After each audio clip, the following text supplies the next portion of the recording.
기름 부음을 받은 다윗.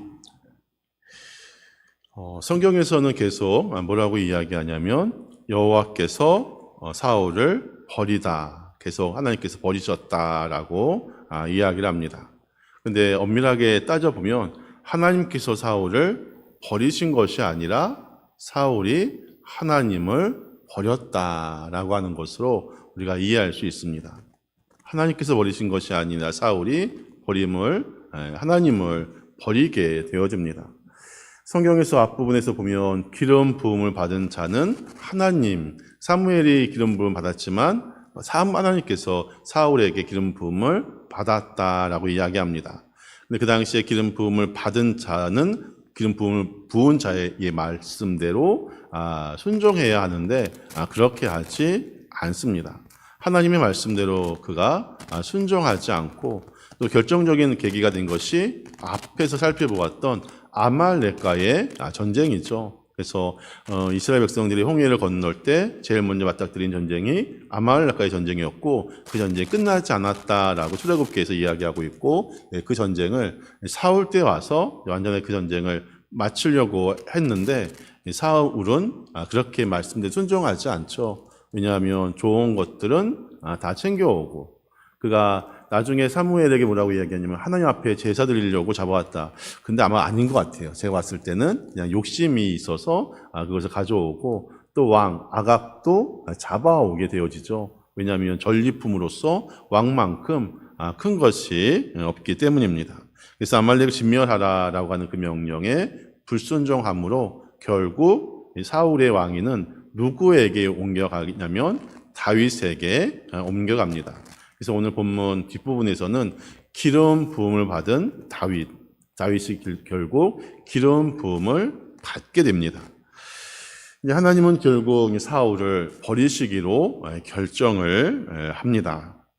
그리고 나서 하나님의 계획을 아직 사무엘은 눈치를 채고 있지 못한 상황이죠. 하나님께서 새로운 역사를 준비하고 계시는데 그것을 아직은 사무엘 또한 알지 못합니다. 그래서 그도 깊은 좌절과 또 충격, 또 슬픔의 무게에 짓누게 있죠. 왜냐하면 하나님께서 사울에게 기름을 받았지만 어떻게 보면 사울의 손에 의해서 한 거기 때문에 사무엘의 입장에서도 그렇게 썩 유쾌하지는 않을 겁니다.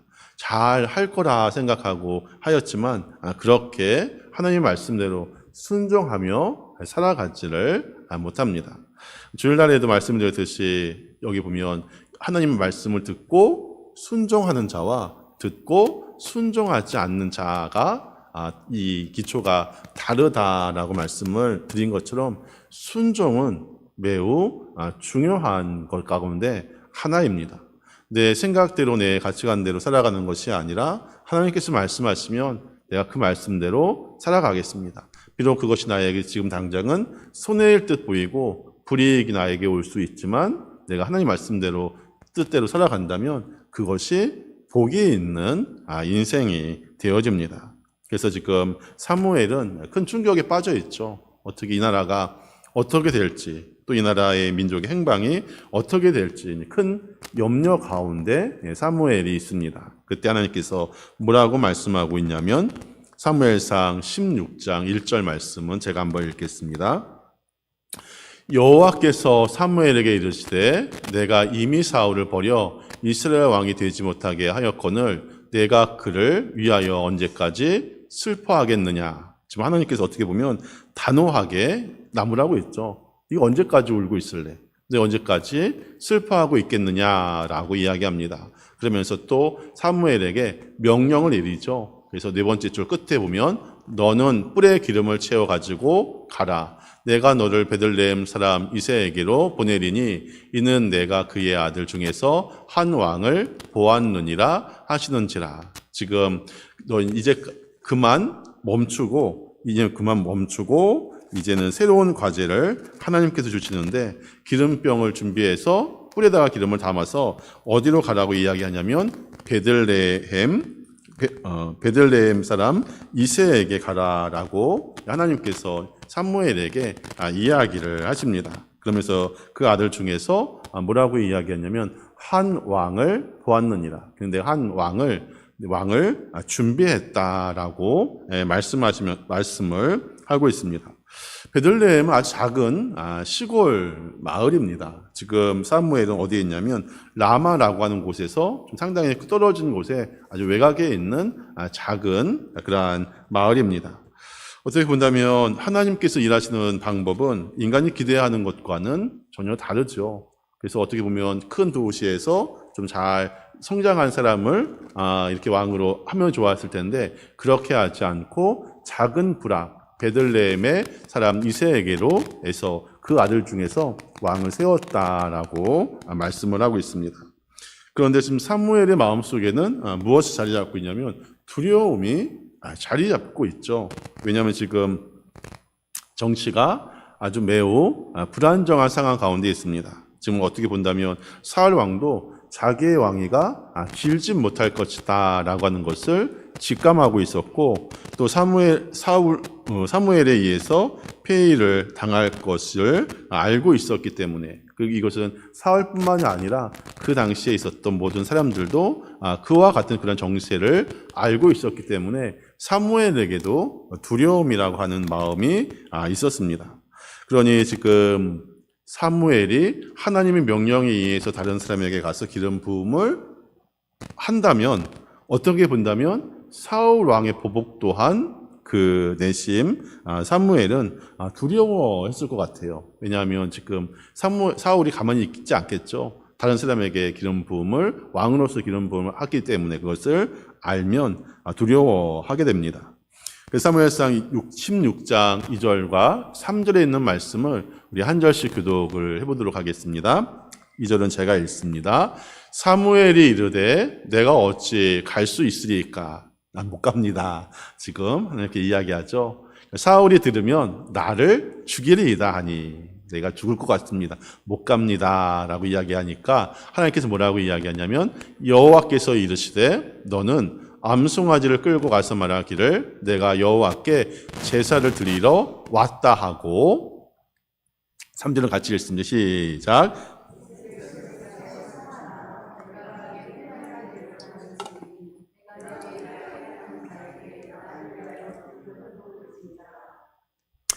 지금 못 간다라고 하니까 하나님께서 단호하게 가서 제사를 드리러 왔다라고 이야기를 해라라고 이야기합니다. 두려워하는 사무엘에게 하나님께서 세밀하게 또 세세한 방식까지 설명을 합니다. 지금 사무엘 선지자에게는 두 가지의 문제가 있습니다. 첫 번째는 이 나라에 대한 불안과 또 염려, 또 슬픔이 있죠. 왜냐하면 지금 사울 왕은 이스라엘 백성들에 의해서 어차피 추대되어지고 왕으로 세웠습니다. 지금 어차피 지금 이스라엘 왕은 사울 왕인데 여기에 다른 왕이 세워진다라고 하면 이 정치적인 그런 혼란을 겪게 되어질 것이기 때문에 사무엘 마음속에는 두려움이 있었고 또 하나는 정치적인 보복에 대한 두려움도 있을 겁니다. 나중에 알게 되겠죠. 사무엘이 다윗에게 기름 부음을 받았다라고 하는 사실이 사울에게 알려진다면 정치적인 그런 보복 또 사울의 성격을 잘 알고 있기 때문에 거기에 대한 두려움이 사무엘에게는 있습니다. 그래서 사무엘상 16장 4절 말씀 우리 같이 한번 읽겠습니다. 시작. 사무엘이 여호와의 말씀대로 행하여 베들레헴에 이름에 성읍 장로들이 떨며 그를 영접하여 이르되 평강을 위하여 오시나이까. 지금 사무엘이 하나님의 말씀대로 베들레헴에 이르게 됩니다. 그러니까 지금 장로들이 그 지역에 있었던 장로들이 달려 나옵니다. 나오면서 뭐라고 이야기하냐면 평강을 위해서 오셨습니까? 라고 이야기를 합니다. 여기서 보면 두려움은 사무엘에게만 있었던 것이 아닙니다. 지금 어쩔 수 없이 등 떠밀는 사무엘이 베들레헴에 도착했지만 지금 그 장로들 또한 그 마중을 나오면서 묻습니다. 평강을 위해서 오셨습니까? 지금 성경에는 장로들이 떨며 그를 영접하여 이르되 떨었다라고 이야기한 것이죠. 두려워했다라는 것입니다. 왜 그러냐면 그 베들레헴이라고 하는 작은 도시도 사울과 사무엘의 관계를 잘 알고 있었고 사울과 사무엘의 관계가 깨어진 것을 알고 있었기 때문입니다. 그런데 지금 선지자가 그 마을에 방문을 하게 되어지는데 방문할 때는 두 가지 때문에 방문을 합니다. 첫 번째는 정죄와 심판, 하나님의 말씀을 전하기 위해서 선지자가 그 지역을 방문을 하게 됩니다. 예고 없이 사무엘 선지자가 들이닥치는 것을 보면서 그 마을 장로들은 두려워했죠. 그래서 평강을 위하여 오시나이까? 라고 묻습니다. 그러니까 사무엘이 그 뒤에서 평안을 위해서 온 것이다 라고 이야기를 합니다. 지금 이스라엘이 흐르고 있는 기류는 두려움이죠. 지금 그 베들레헴 성읍에 있는 장로들도 두려워하고 또 그 사무엘도 사울을 두려워하고 있고 어떻게 본다면 사울도 사무엘을 두려워하고 있습니다. 지금 이러한 상황 가운데 있죠. 그래서 지금 이스라엘의 분위기가 좋지 않은 상황으로 흐르고 있습니다. 어떻게 본다면 아슬아슬한 그런 분위기 가운데 있습니다. 그래서 두려움은 인류의 역사를 타고 끊임없이 우리에게 제기된 문제가 두려움입니다. 그래서 마귀가 우리에게 주는 가장 큰 것이 있다면 두려운 마음을 우리에게 주게 됩니다. 창세기 3장 말씀을 보니까 뭐라고 이야기하냐면 아담이 하나님이 금하신 열매를 따먹고 가서 숨었죠. 하나님께서 묻습니다. 내가 어디 있느냐라고 찾으시자 그가 뭐라고 이야기하냐면 내가 두려워하여 숨었나이다. 내가 두려워서 숨었다라고 대답합니다. 인류에게 맨 처음 찾아온 병이 바로 두려움이죠. 그러니까 예수님께서 부활하신 후에 제자들에게 처음으로 하신 말씀이 있습니다. 그 말씀은 너희에게 평강이 있을지어다. 너희에게 평강이 있을지어다 라고 이야기하죠. 너희에게 평강이 있을지어다 라고 하는 말의 뜻은 두려워하지 말라. 두려워하지 말라. 그러니까 제자들은 두려워하고 있죠. 예수님을 어쩌쯤 부인했고 또 예수님을 따르지 않았습니다. 그래서 두려워하고 있는 그 가운데 두려워하지 말라. 하나님께서 너희에게 평강이 있을지어다 라고 말씀을 하시면서 평강을 선언합니다. 진정한 평강을 준비하기 위해서 사무엘이 베들레헴이라고 하는 곳에 찾아오게 됩니다. 그래서 이곳에서 다윗에게 기름을 부음을 하고 또 이새의 뿌리이자 다윗의 혈통을 통하여서 누가 오냐면 바로 평강의 왕이신 바로 예수 그리스도가 그 가문의 족보에서 나오게 되어집니다. 그래서 예수님께서 이 땅에 평강의 왕으로 우리에게 오셨습니다.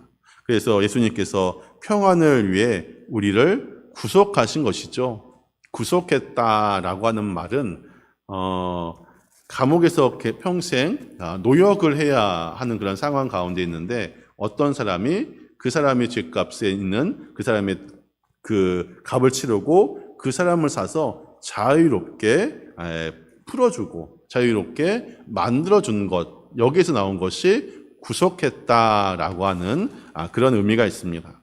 어떻게 본다면 우리도 죄의 종이죠. 하지만 그 죄의 종인데 그 죄의 종의 대가를 누가 몸값을 대신 지불하셨냐면 예수 그리스도께서 자기의 생명을 내어 주심으로 그 죄값을 치르셨고 그 결과 우리가 자유와 구원을 얻게 된 것입니다.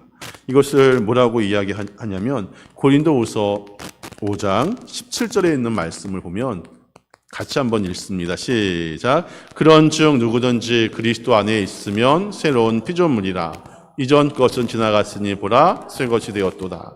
내가 너를 구속하였기 때문에 예수 그리스도 보혈로 내가 너를 다시 자유롭게 또 구원을 얻었기 때문에 뭐라고 이야기하냐면 새로운 피조물이고 새 것이 되었다라고 이야기합니다. 새로운 피조물과 새 것이 되었다라고 하는 것은 아담과 하와가 범죄하기 그 이전의 상태로 돌아간 것을 이야기합니다. 이제 새로운 피조물이고 새 것이 되었고 이제는 과거에 대해서 연연하지 말라. 너가 죄의 종으로 살았고 네가 나를 부인하였고 하였지만 그것에 연연하지 말고 이제는 새 것이 되었다라고 말씀하고 있습니다. 그러면서 왜 하나님께서는 새로운 피조물이고 새 것이 되었다라고 말씀하시는지 그 이유가 18절에서 이야기합니다. 같이 읽습니다. 시작. 모든 것이 하나님께로서 났으며 그가 그리스도로 말미암아 우리를 자기와 화목하게 하시고 또 우리에게 화목하게 하는 직분을 주셨으니, 하나님께서 우리를 새로운 것, 또 새로운 피조물로 만드신 그 이유가 바로 맨 마지막에 나와져 있는 화목하게 하는 직분을 우리에게 주셨다라고 말씀하고 있습니다. 화목하게 하는 직분을 맡기기 위해서이죠. 주님이 우리를 그리스도에게 주신 직분 또한 화목하게 하는 그러한 직분입니다. 사무엘이 지금 등 떠밀려서 지금 두 번째 왕을 될 사람을 찾아서 기름을 부으려고 베들레헴에 방문했을 때 그들이 두려워했으면서도 무엇을 이야기하냐면 평강의 인사를 주고받죠. 평안을 위해서 오셨습니까? 라고 하니까 맞습니다. 내가 평안을 위해서 왔습니다. 라고 사무엘이 이야기하죠. 그리고 다윗의 머리에 기름을 붓습니다. 우리가 살아가면서 우리의 일터에서든지 또 우리의 가정에서든지 어디서든지 우리는 평화의 사도가 되어줘야 합니다. 평화의 사도가 되어줘야 하죠. 내가 가는 곳에 분열과 다툼이 일어나는 곳이 아니라 내가 가는 곳에 사랑이 꼽히고 내가 가는 곳에 평화가 깃들어지는 그러한 삶이, 그러한 사명이 우리에게 있습니다. 마태복음 5장에 보면 화평케 하는 사람은 복이 있나니, 그 다음이 뭐죠? 하나님의 아들이라 일컬음을 받을 것이요. 하나님의 아들이라. 화평케 하는 자가 바로 그 하나님의 아들이라 일컬음을 받을 것이다 라고 말씀하고 있습니다. 그래서 우리는 평화의 사도다. 나는 평화의 사도다 라고 하는 것을 잊지 않으시기를 바랍니다. 그래서 지금 사무엘이 베들레헴에 도착해서 장로들과 인사를 나눈 후의 장면이 전환되어지는데, 이새의 집에서 벌어지는 재미있는 것을 한번 보도록 하겠습니다. 우리 16장 5절부터 7절까지 우리 한 절씩 한번 교독을 해보도록 하겠습니다. 제가 5절 읽습니다. 이르되,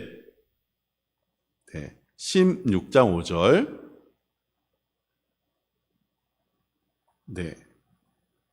16장 5절부터 7절까지 16절만 보겠습니다. 16절 5절만 보겠습니다. 이르되 평강을 위함이니, 그러니까 지금 평강을 위해 오셨습니까? 라고 하니까 사무엘이 네, 평강을 위해서 왔습니다. 라고 하면서 두 번째 줄, 내가 여호와께 제사로 왔으니 스스로 성결하게 하고 나와 함께 제사하자 하고 이새와 그의 아들들을 성결하게 하고 제사에 청하니라. 그리고 16장 6절과 7절은 제가 한번 읽어드리겠습니다. 성구에는 없습니다. 그들이 오매 사무엘이 엘리압을 보고 마음에 이르기를 여호와의 기름 부으실 자가 과연 주님 앞에 있도다 하였더니, 지금 사무엘이 첫 번째 아들 엘리압을 봤는데 너무나 훌륭한 거예요. 키도 크고 잘생겼고 사울 왕과 견주어도 떨어지지 않아서 마음이 흡족해 하였습니다. 그러니까 7절에서 뭐라고 이야기하냐면 여호와께서 사무엘에게 이르시되 그의 용모와 키를 보지 말라. 내가 그를 이미 버렸노라. 이미 버렸다라고 이야기합니다.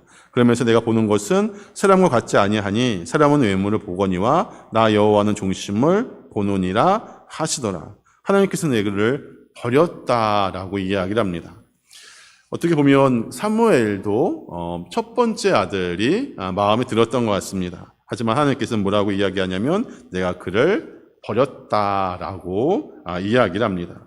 여기서 보면 그를 버렸다라고 하는 그러한 의미는 엘리압을 버렸다라고 하는 의미가 아니라 사무엘 네가 생각하고 있었던 그러한 생각을 내가 그 생각대로 하지 않겠다. 지금 이스라엘 백성들은 지금 사울 왕을 세울 때 그런 외모적인 것도 보았죠. 하지만 하나님께서는 그런 외모적인 모습을 보지 않고 나는 중심을 보겠다라고 말씀하신 것입니다. 그래서 내가 이미 그를 버렸다라고 이야기를 하고 있습니다. 사무엘은 그를 보는 순간 매력을 느꼈는데 하나님께서는 그를 버렸다라고 이야기를 하고 있습니다. 우리 그 다음에 몇 절을 보냐면 우리 16장 8절 16장 8절 없나요? 네, 8절 우리 성경책 가지고 있으면 한번 보도록 하겠습니다.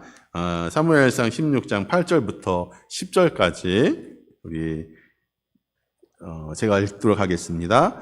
이새가 아비나답을 불러 여호와 앞에 지나가게 하매 사무엘이 이르되 이도 여호와께서 택하지 아니하셨느니라 하니. 지금 또 아비나답 그 이새의 아들을 지나가게 하였는데 하나님께 택하지 않았다라고 이야기하고, 또 9절에서도 뭐라고 이야기하냐면 이새가 산마로 지나가게 하매 사무엘이 이르되 이도 하나님 여호와께서 택하지 아니하셨다. 지금 산마 또한 하나님께 택하지 않았다라고 이야기를 합니다. 그러면서 10절에 뭐라고 이야기하냐면 이새가 그의 아들 7을 다 사무엘 앞에 지나가게 하니 사무엘이 이새에게 이르되 여호와께서 이들을 택하지 아니하셨느니라 하고.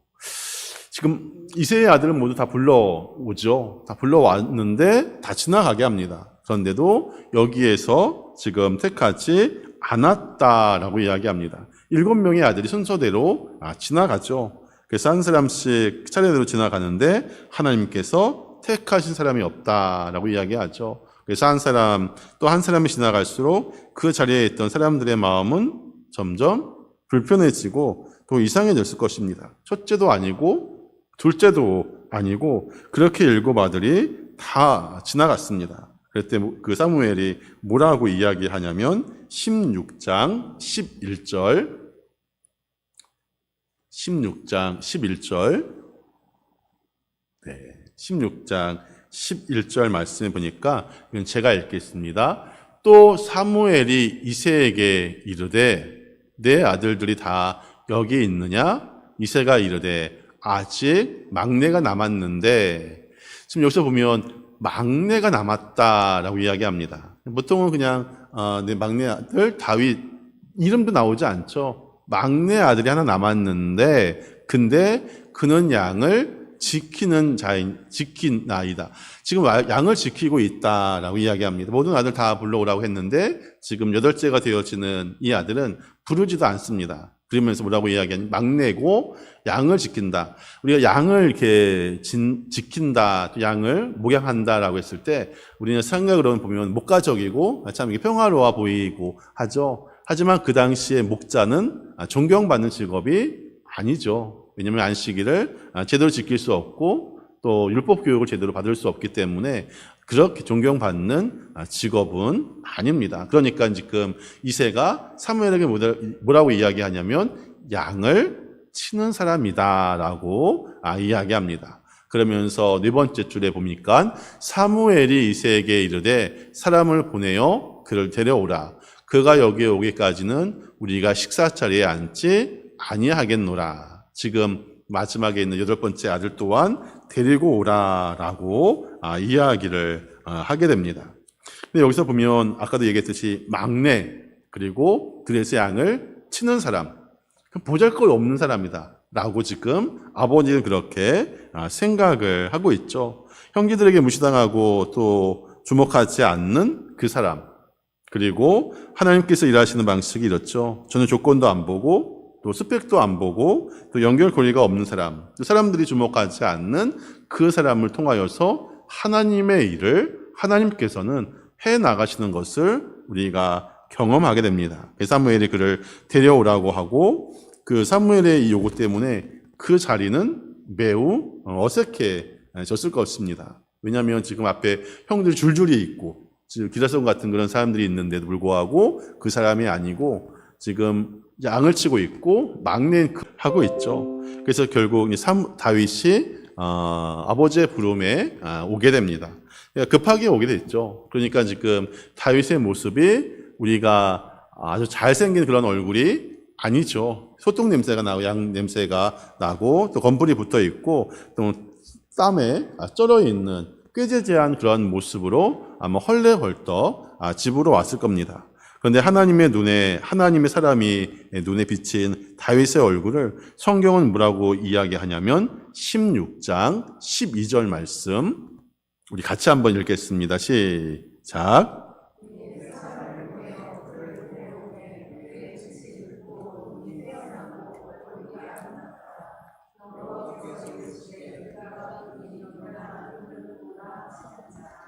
네, 지금 보니까 다윗을 데리고 왔는데 그의 빛이 붉고 눈이 빼어나고 얼굴이 아름답더라. 이것은 다윗의 그런 외모를 이야기한 것이 아닙니다. 그게 왜 하나님께서 그를 빛이 붉고 눈이 빼어나고 얼굴이 아름다웠냐라고 하시는 그 이유가 바로 18절 말씀에서 이야기를 합니다.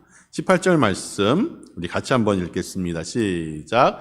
소년 중 한 사람이 대답하여 이르되 내가 베들레헴 사람 이새의 아들을 본즉 수금을 탈 줄 알고 용기와 무용과 구변이 있는 준수한 자라 여호와께서 그와 함께 계시더이다 하더라. 여기 보면 용기와 무용, 이 무용은 싸움을 잘하는 것을 이야기하고 구변은 말을 조리 있게 잘하는 것을 이야기합니다. 그러면서 뭐라고 이야기하냐면 여호와께서 그와 함께 계시더이다. 하나님께서 함께 하시기 때문에 다윗이 눈이 붉고 눈이 빼어나고 얼굴이 아름다웠다라고 이야기합니다. 가장 큰 복이 있다면 하나님께서 함께 하시는 그 복이 가장 큰 복인 줄 믿습니다. 그래서 우리 삶 가운데서도 내가 늘 하나님 뜻 안에 거하고 하나님이 나와 함께 하시는 그 사랑의 관계를 우리가 늘 맺고 있어야 합니다. 그러면서 지금 다윗의 그 자격의 조건은 바로 하나님께서 그와 함께 하셨다라고 하는 것이 그가 이제 왕으로 기름 부음 받게 되어지는 자격을 받게 되어집니다. 그래서 장면이 바뀌면서 지금 어디로 바뀌냐면 배경은 궁궐로 바뀝니다. 잘 보세요. 지금 양을 치는 자였고 그리고 왕래였고 집에서도 그렇게 영향력이 있지 않고 그냥 아들 다 불러 모아라라고 했을 때도 그냥 예외로 해놨던 그 사람이 다윗이 어떻게 되어지면 결국 왕궁으로 들어오게 됩니다. 이것은 다윗도 꿈을 꾸지 못했을 거고 사무엘도 이해하지 못했을 텐데 그 모든 역사를 이루어가는 것은 하나님께서 그렇게 이끌어 가신다라고 하는 것입니다. 그래서 지금 그가 궁궐로 오게 되어지는데 우리 19절 말씀 한번 있나요? 19절 같이 한번 읽습니다. 시작. 사울이 이에 전령들을 이새에게 보내어 이르되 양치는 내 아들 다윗을 내게 보내라 하매. 지금 사울이 악령이 들어서 지금 수금을 잘 타는 사람 다윗이 있다는 얘기를 듣고 그를 궁궐로 불러들이게 됩니다. 그 다윗의 역사는 이제부터 누가 이끌고 가시냐면 하나님께서 다윗의 역사를 이끌고 가는데 잘 보세요. 이끌고 가는데 다윗 또한 하나님의 말씀에 그대로 순종하면서 하나님을 가까이 하는 삶을 살아가게 됩니다. 그가 비록 기름 부음을 받았지만 그의 인생이 평탄치는 않죠. 계속 사울은 두 번째 왕인 다윗을 죽이려고 자기의 모든 것을 다 걸죠. 그래서 다윗은 어떻게 하냐면 그래서 하나님께서 광야는 아무것도 없습니다. 낮에는 춥고 낮에는 덥고 낮에 추우면 안 되겠죠? 낮에는 덥고 밤에는 춥고 엄청나게 기온 차이가 나는 그곳, 정갈이 있고 뱀이 있고 아무것도 먹을 것이 없는 그곳으로 하나님께서는 계속 광야로 이끄십니다. 그럼에도 불구하고 다윗은 그때 누구에게 더 밀착되어져 있냐면 하나님께 더욱더 밀착되어지는 삶을 살아갑니다. 그러면서 하나님께서 다윗을 두 번째 왕으로 이끄시고 그의 역사를 만들어 가십니다. 우리의 삶도 마찬가지입니다. 우리의 삶도 상황을 바라보고 믿음을 바라보는 것이 아니라 모든 것을 하나님께 맡기고 하나님께서 이끄시는 대로 내가 삶을 살아가겠습니다라고 하는 그런 고백이 우리에게 있어야 합니다. 이 결단은 해도 되고 안 해도 그만이 아닌 것이 아니라 우리의 모든 것을 생존이 달려있는 문제입니다. 하나님, 내 생각대로 내 가치관대로 삶을 살아가지 않겠습니다.